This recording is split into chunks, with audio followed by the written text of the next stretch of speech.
Welcome to the Middleware Tech YouTube channel. In this series, you'll learn about dependency injection in Spring Boot. Let's get started.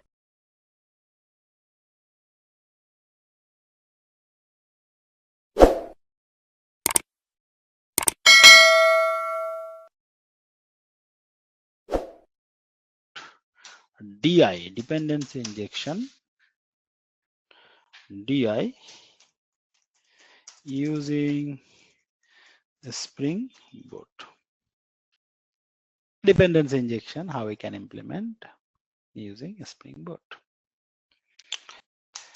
So what is the idea behind dependency injection?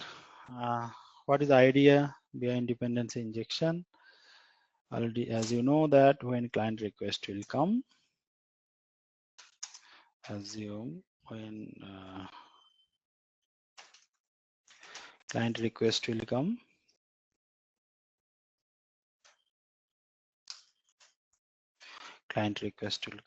what it will do, we have the IOC container, right?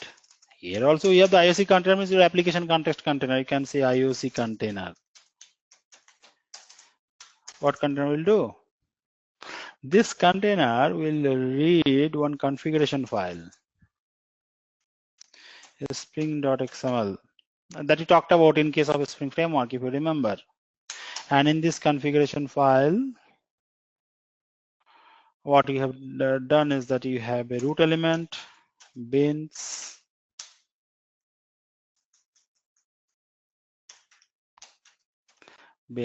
right? And what you're doing in the configuration file, you're creating a class object. You are creating a class object in the configuration file. You're creating a class object called you can write a class object like bin bin id equal to obj,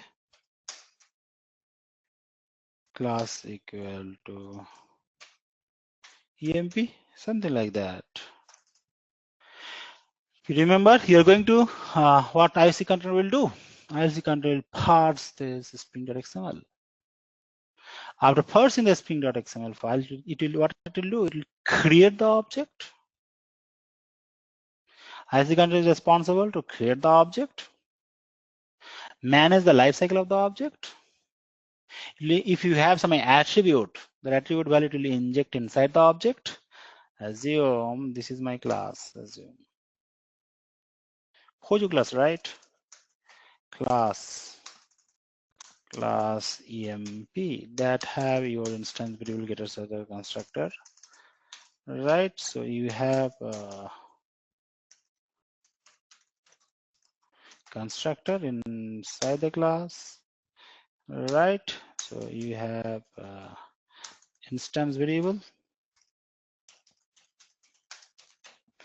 you have getters and setters. So what IOC container will do? IOC container will read this configuration file, parse this configuration file, will create an object. It is responsible to manage the lifecycle of the object. When it will inject the attribute value, it will initialize the attribute value using the parameter that you have given anything here. Then forward that particular object to the client. So what IOC container will do? It is responsible to parse the configuration XML file. After parsing, it is going to create the object, initialize the object, or inject the attribute value based on the input parameter, then return that object to the client. So this things is not task of the developer. This thing is a task of the IOC container. Automatically IOC container will do this task. This is nothing but the concept of dependency injection, DI. Developer should not create the object. Developer should not initialize the object. And the developer should return the object to the client. IOC container will create the object. IOC container will initialize the object or inject the object attribute values and return that. IOC container is responsible to manage the lifecycle of the object and then return that object to the client. So this task is the job of the IOC container. And that is there in Spring Boot also. Spring Boot is nothing coming is a different thing. It is a Spring framework only. Just it is coming as a very good. In case of Spring Boot, we are getting a production ready project with Maven support, so that lots of auto configuration come into picture, and so that we can make a production ready application as early as possible, or faster ready production. We can make a production ready application as early as possible. Now, what we are going to do here, we're talking about dependency injection using Spring Boot. In case of Spring Boot, you don't need this configuration file, not required. This POJU class we can create. Just see here how in case of Spring Boot it work. Just see here. What we want to do in case of Spring Boot, this is the main package. Yeah. Now what I want to do, I want to create a Java class here in the package. The same package where I have this class. Okay. I want to create a Java class.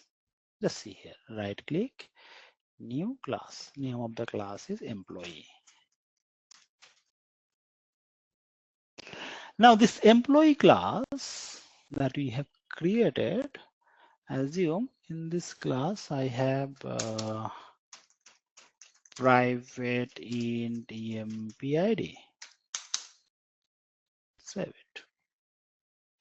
Now do one thing, right click, source, join getters and setters for this only single instance variable. Now right click, source, generate constructor using fields.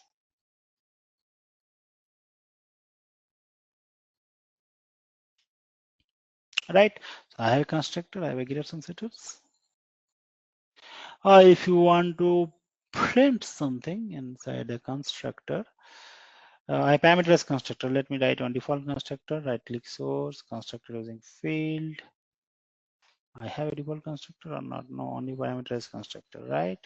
Control S, right click, source, generate constructor using field, deselect all, generate. I have a default constructor also. Okay, if you just print something, system.out.println, and just write here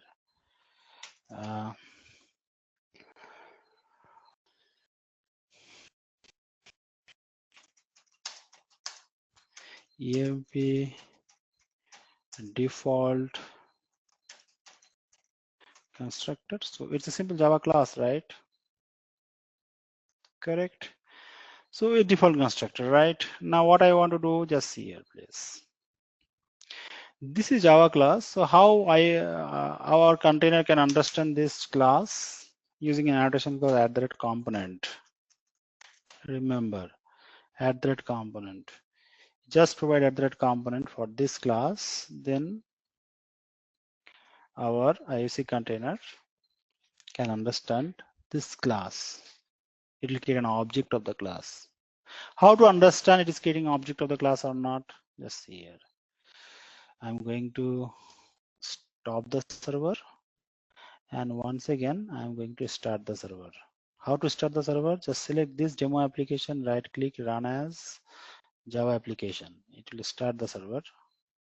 When you start the server, you can see here, yes, just see here please. It's saying this is an EMP default constructor. So when you start the server, you can see this EMP class object is created because it's calling default constructor. How? Because this EMP class object is created. How it is created? Since I use @component annotation.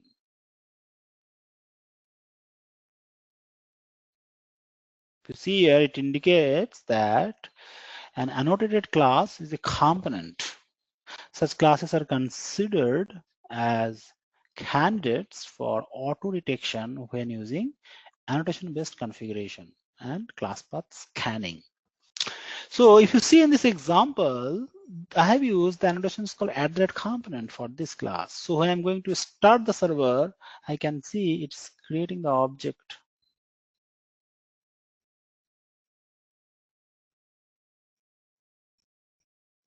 Correct? Yes.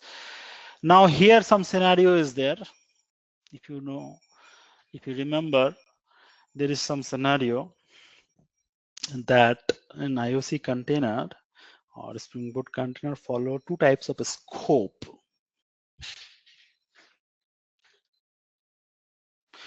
One is called singleton scope, another is called prototype scope. So we have to talk about them. Okay, in IOC container, so we have to talk about two scope.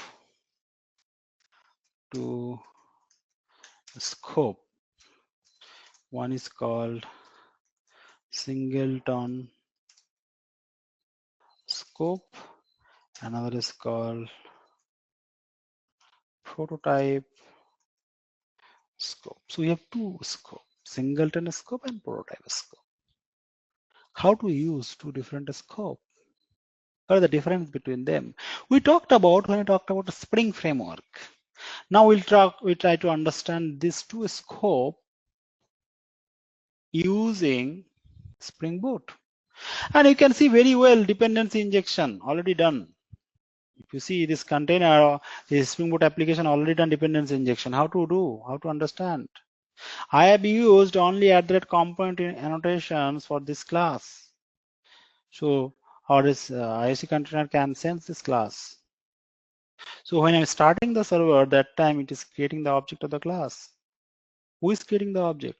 IOC container. Who is responsible to manage the lifecycle of this object? IOC container. Who is responsible to send this object to the client? So if you want to send this object to the client, what you can do is that just write here configuration. Already you're familiar with the term application context. So this is txt. This is configuration application context with the J2E container for our Spring application, right? So configuration application context is one of the, we generally use it, configuration application context, when you are going to use some annotations in your program. So you have to just import a configuration application context, configurable application context. Now, why I have done it? Now, see, client has sent a request for a particular EMP object. So you have to get that EMP object, right? So when I say here run, Spring application.run, what does it mean by this? This run method return an object of configurable application context. We have used @component for employee, right? It is used to add the bin with our application context container. Which class object I want the Spring framework to use, that is decided by the developer. So now here so when I start the server, you can see IC container is creating the object, or application context container is creating the object, right? So so here when start server phase. Now the second phase, client request comes. So client request comes means what? Txt equal to, okay, txt dot get bin. Which bin I want? That IC container already created. Employee dot class. Yes. So employee dot class CLA$. This object I need, so it should return that particular employee class object. Employee E equal to txt dot get bin.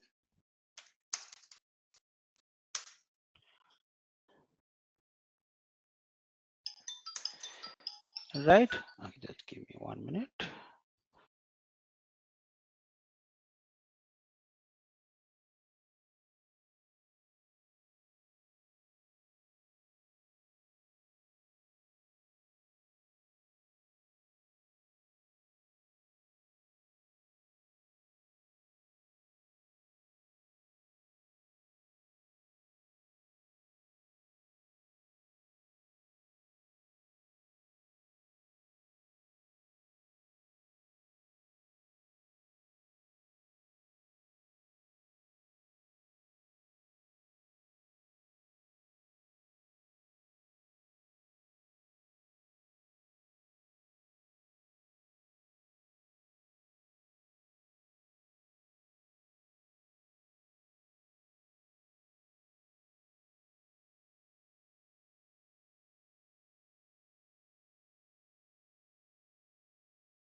So if you see here, the object that is created by IOC container, this object I want to return.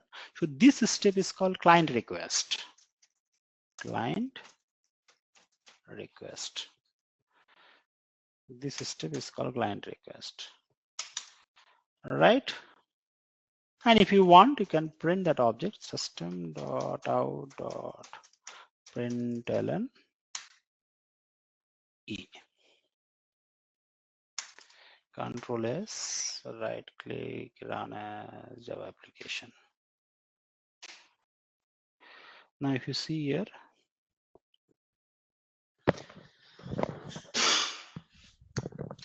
it is saying that the port number is busy, so best option is terminate all and try it once again. If you see here, it is starting the application. Yes, it's printing the object. Since we have not provided right click source toString, we just provide a toString, then you can see the actual object. Right click, terminate, and once again I'm going to run. Right click, run as Java application. You can see here, yes, EMP ID you have not initialized anything, it is 0.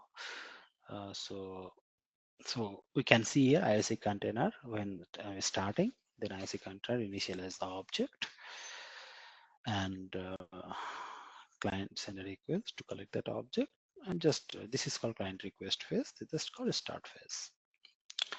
So we can see here dependency injection. Who is doing? IOC container is doing. Who is creating this object? EMP object. IOC container. Who is giving this object? Who is managing the lifecycle of the object? IOC container. Who is returning the object? IOC container to the client. Using get right? Right. Now, how IOC container is implementing dependency injection, that we can see here, but dependency injection can be available in between two scope. One is called singleton scope, another is called prototype scope. So that we try to explore in the next step. So in the next step, we'll talk about these two different scope. What is the difference between these two scope? Singleton scope and prototype scope. How you can differentiate using Spring Boot application. That will be our first option. Next, we'll talk about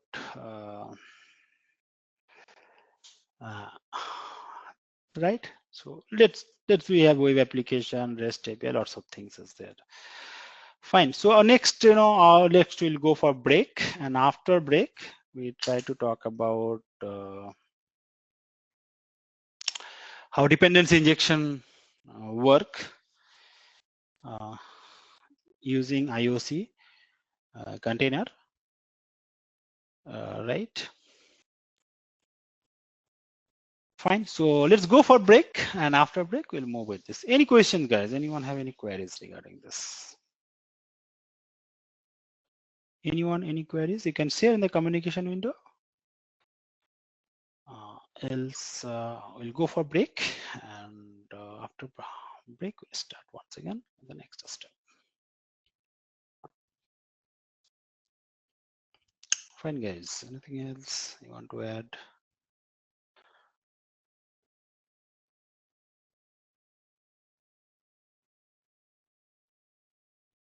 Okay. So let's go for break. After break we'll move.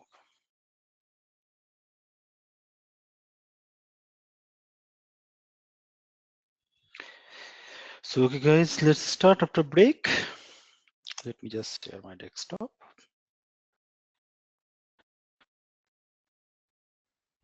So if you see here where we are or what we have done before break, let me just talk about it first. So before break, what we have done is that, we have started our discussion with base Spring Framework and Spring Boot configuration, or one type of comparison between Spring Framework and Spring Boot. Then we talked about Spring Boot introduction, as well as how we can create an Spring Boot application. There we find the importance of Maven, what Maven is doing. Right, talked about Spring Boot setup. And then we talked about Spring Boot support for RAD.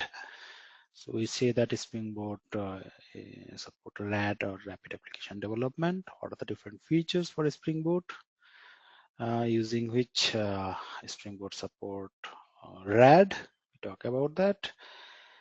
Then we talked about that Spring Boot support the concept of dependency injection, because Spring Boot is nothing but Spring Framework only. So when implement dependency injection using a Spring Framework, we talked using this example. We talked about how Spring support the concept of dependency injection. Right. What I say is that the application context container automatically create the object when I'm going to start the server. Right. Right. And it is going to forward the corresponding object to the client based on the client request. So who is creating the object? Application context container, not developer. Since application context container is creating the object, that means what? That is dependency injection, right? Application context is responsible to create the object. Application context container is responsible to manage the life cycle of the object, and is responsible to provide that object to the client based on the client request.